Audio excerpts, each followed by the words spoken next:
युवा परेशान है, किसान परेशान है, रैयत परेशान है, कंटिन्यू लड़ाई लड़ रहे हैं। खनन का मुद्दा है, चूँकि हम कोलियरी बेल्ट में आए हैं तो यहाँ मुद्दा है खनन का है। यहाँ क्या होता है कि जो कोयला का कार्य होता है, जिन लोगों की ज़मीनें गई है, जो लोग विस्थापित हैं, आज वे लोग डरे सहमे हैं और बड़ी मुश्किल से कोयला पे अपना अधिकार कर पाते हैं। विस्थापन का हर राज्य में कोई ना कोई नीति बनता है। आप यहीं मध्य प्रदेश चले जाइए, जिस प्रकार हमारे यहाँ बीसीसीएल कार्य करती है, बोकारो के क्षेत्रों में सीसीएल कार्य करती है, वहाँ एनसीएल नॉर्दर्न कोल लिमिटेड, महाराष्ट्र में वेस्टर्न कोल लिमिटेड कार्य करती है। लेकिन वहाँ एक सर्वे की टीम बनती है, जरा आप लोग भी बताइएगा। वहाँ एक सर्वे की टीम बनती है। वो सर्वे की टीम सबसे पहले जाके जो लोग विस्थापित होंगे उन्हें एक अच्छा घर मकान बना के देती है, जो उनका ज़मीन आवंटन किया जाता है, और जो नियोजन वहाँ से उपलब्ध किया जाता है उसमें पहली प्राथमिकता उनको दी जाती है जो लोग विस्थापित होते हैं। लेकिन ठीक जब आप झारखंड आते हैं तो सारा चीज़ उल्टा मिलता है। यहाँ उल्टा क्या मिलता है, अभी भोली से आ रहे हैं, वहाँ 1948 का मामला है। 1948 में ज़मीन का अधिग्रहण किया गया है। 2015 तक कंपनी कह रही हमने ज़मीन को लिया है, लेकिन 2015 तक वो रसीद काटती है। अगर कंपनी ने ज़मीन लिया तो फिर रसीद 2015 तक कैसे कटा? यानी झारखंड में जब आप आते हैं किसी भी नीति नियम को, चाहे केंद्र की नीति हो या राज्य की नीति हो, तो ठीक अन्य देश में जो भी राज्य है उसका ठीक उलट होता है। यहाँ क्या होता है, कोई मामला 1950 से लटका हुआ है, कोई 70 से लटका हुआ है, और आज भी उस परिवार के पीड़ित लोग दरवाजे खटखटा रहे हैं कोर्ट के कि हमें एक नियोजन मिल जाए, हमें नौकरी मिल जाए और मुआवजा मिल जाए। लेकिन अन्य राज्यों में उन्हें ना कोर्ट तक जाने की आवश्यकता होती है, बल्कि जो कंपनी कार्य करती है वो सर्वे बनाकर खुद उन्हें अलॉटमेंट करती है, सबको घर बना के देती है और मुआवजा देती है। तो हमारी लड़ाई है, विस्थापन की लड़ाई है। हमारी लड़ाई है कि हमारे ज़मीन जगह छीने गए हैं उद्योग के नाम पर, इंडस्ट्री के नाम पर, खनन के नाम पर, तो हमारे लोगों को रोजगार से पहले जोड़ा जाए।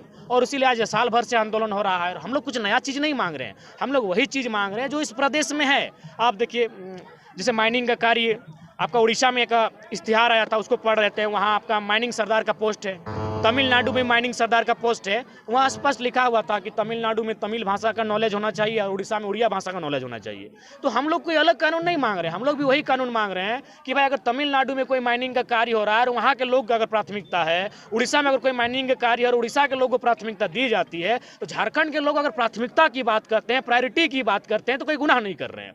उसके बाद आप देख सकते हैं, हाल ही फिलहाल एक इश्तिहार आया है कॉलेज को लेकर, उड़ीसा का ही है, उसमें स्पष्ट लिखा है कि जो सरकारी कॉलेज होंगे उनमें अन्य राज्य के अभ्यर्थियों को ना माने एडमिशन लिया ही नहीं जाएगा, उनका एडमिशन लिया जाएगा प्राइवेट कॉलेज में, और अभी सरकारी जो गाइडलाइन है एज पर रेगुलेशन। तो जब झारखंड के लोग झारखंड में सेम उन्हीं नियमों की मांग करते हैं जैसा उड़ीसा में है, जैसा छत्तीसगढ़ में है, जैसा तेलंगाना में है, जैसा तमिलनाडु में है, तो यहाँ संविधान की अड़चनें आ जाती है। क्या लगता है झारखंड की सरकार, झारखंड बने हुए 22 साल हो गया, हर बार ये दावा होता है कि हम झारखंडी का सरकार बना रहे हैं, क्या लगता है लोगों को छला जा रहा है क्या? देखिए, हर बार छला ही जा रहा है, क्योंकि अभी देखिए गवर्नमेंट के आंकड़े कहते हैं कि सबसे ज़्यादा, और ये सभी जानते हैं कि सबसे ज़्यादा अगर खनिज कहीं पाया जाता है तो झारखंड में। देखिए, गवर्नमेंट के आंकड़े कह रहे हैं, गवर्नमेंट के आंकड़े कह रहे हैं कि पूरे भारतवर्ष में सबसे ज़्यादा खनिज अगर कहीं पाया जाता है तो झारखंड में, और उसी गवर्नमेंट का आंकड़ा कह रहा है कि सबसे ज़्यादा अगर बेरोजगारी कहीं है तो मोस्ट ऑफ मोस्ट में झारखंड है। तो ये तो दोहरी नीति है कि सबसे ज़्यादा खनिज भी हम दे रहे हैं और सबसे ज़्यादा बेरोजगार हम हो रहे हैं, सबसे ज़्यादा पलायन हम हो रहे हैं, सबसे ज़्यादा अशिक्षित अगर हम हो रहे हैं, तो एक बार रुककर सवाल करना चाहिए कि खनिज संपदा से परिपूर्ण राज्य यहाँ के मूलवासियों के लिए क्या किया। ठीक, हेमंत सरकार के कार्यकाल जो है या कार्यशैली से इस मामले में आप कितना संतुष्ट हैं? देखिए, बिल्कुल हम यही कहना चाहेंगे, हेमंत सरकार केवल भावनाओं से खेल रहे हैं। राज्यपाल महोदय खतियान को रिजेक्ट करते हैं और महोदय पूरे राज्य में लगभग लाखों का खर्चा करके खतियानी जोहार यात्रा निकाल रहे हैं।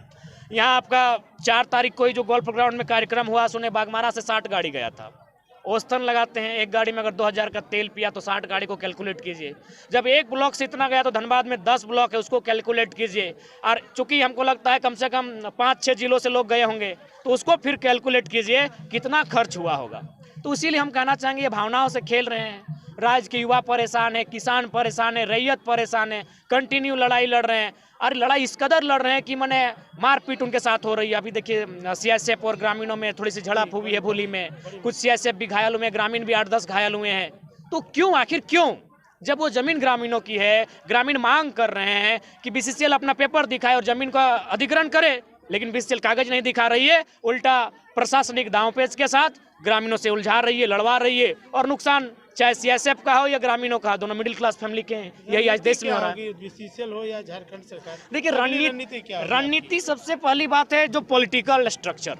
जब तक पॉलिटिकल स्ट्रक्चर में जो बैठे लोग हैं उनकी अगर मंशा स्पष्ट नहीं होती है तो नीति आपकी कुछ धरातल पर उतर नहीं पाएगी। उदाहरण के लिए हम बताते हैं, जैसे जीटी रोड चौड़ीकरण की जब बात आई तो गांव वालों की ज़मीन कहीं 10,000 डिसमिल लिया गया, कहीं 12,000 डिसमिल लिया गया। क्यों भाई, इतना कम दाम में क्यों? ना जो हमारे सांसद हैं, जो क्षेत्र जितने भी सांसद हैं, उनको कंपनी ने पहले ही पैसा दिया। वे जानते हैं कि रैयत को हम जो पैसा देंगे 1 लाख, अगर उसमें हम काट कर 50,000 सांसद को दे देते हैं तो 20,000 हम देंगे फिर रैयत को, 30 शेयर मेरा मुनाफा है। रेलवे ने जमीन लिया 8,000 डिसमिल, चूंकि रेलवे सेंट्रल का विषय है, संसद को पेटी पहुंच गई, विधायक को पेटी पहुंच गई। यानी बीसीसीएल हो या रेल हो, सेल हो, भेल हो, अगर उनको बैकफुट पर लाना है और अगर उनको राज्य के हित में कानून बनाने, माने कानून जो बना है उसके अनुरूप कार्य लेना है, तो उसके लिए जो हमारे पॉलिटिकल स्ट्रक्चर हैं उन्हें ढंग से काम करना होगा। हमारे जो पॉलिटिकल स्ट्रक्चर हैं, चाहे एमएलए हो या एमपी हो, मैक्सिमम उनका आंकड़ा खुलेगा ही खुलेगा, आज नहीं खुले कल खुलेगा। उनको लगभग हर कोई भी योजना धरातल पर जैसे ही आती है, कोयला की योजना हो, कोई इंडस्ट्री हो या फिर कोई सड़क चौड़ीकरण हो, जब भी कोई योजना आती है सबसे पहले 2 लोग ध्यान में आते हैं, सांसद और विधायक। उनको पीछे से बहुत सारा पैसा दिया जाता है, उनकी आवाज़ को दबा दिया जाता है और फाइनली बीसीसीएल मनमानी करती है, कंपनी आज मनमानी कर रही है। क्यों? कारण ये पॉलिटिकल जो हमारी ढांचाएं हैं वो कहीं ना कहीं सुस्त हो चुकी है और वो अपने सिवा किसी के लिए कार्य नहीं कर रही। पॉलिटिकल स्ट्रक्चर की जो बात कर रहे हैं, क्या लगता है जनता से क्या अपील करेंगे उसे देखिए, सुधारने के लिए? जनता से हम अपील यही करेंगे क्योंकि भारत एक लोकतांत्रिक देश है, आपको अपने 1 पर्सन 1 वोट 1 वैल्यू के इंपॉर्टेंस को समझना होगा। हमने अभी तक क्या किया है, चुनाव जैसे ही चुनाव नजदीक आता है 2 दिन रात पहले वोट जो डिसाइड होता है वो कहीं ना कहीं पैसे के दम पर डिसाइड होता है। अब रामगढ़ अभी चले जाए, बहुत ताजा उदाहरण आपको देखने को मिलेगा। तो पैसे के दम पर वोट डिसाइड होते हैं, तो इससे क्या है कि जनता को अपने 1 पर्सन 1 वोट 1 वैल्यू का महत्व का पता नहीं चलता है और फाइनली वही जनता जो अपने वोट को बेच कर नेता को चुनती है, वो नेता पैसे को वसूलता है और फाइनली उसके सामने कुछ नहीं बचता है।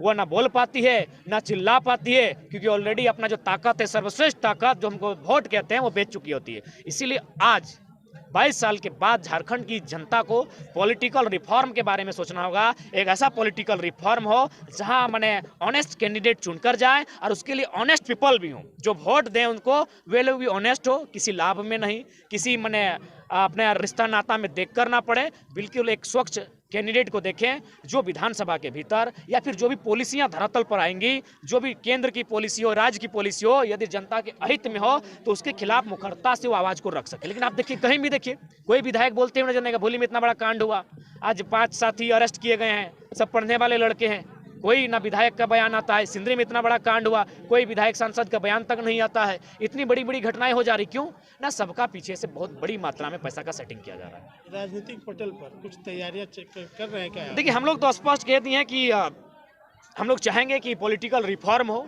वो पॉलिटिकल रिफॉर्म एक आइडियोलॉजी का हो, इंसान व्यक्ति का ना हो, वो कोई पर्सन का ना हो कि इस चेहरे को देखकर रिफॉर्म होना, एक आइडियोलॉजी हो। आपको जो समर्थन मिल रहा है, क्या कुछ राजनीतिक तैयारी भी चलेगी क्या? देखिए, हमने स्पष्ट कहा कि अगर जो भी पॉलिटिकल पार्टियां रूल कर रही हैं, अगर वो राज्य के हित में कार्य करती हैं तो हम लोग को कोई आवश्यकता नहीं है, लेकिन हित में कार्य नहीं करती हैं तो इस आंदोलन को कहीं ना कहीं पॉलिटिकल रूप देना उस समय समय की मांग होगी और जो पब्लिक की डिमांड होगी उसके अनुरूप आपको करना होगा। और नहीं करेंगे तो फिर आपको लोग बागी कहेंगे, लोग आपको दोषी कहेंगे कि हम तो अच्छे खासे सो रहे थे, हम बुरे थे, अच्छे थे, मरे थे, आपने जगाया क्यों?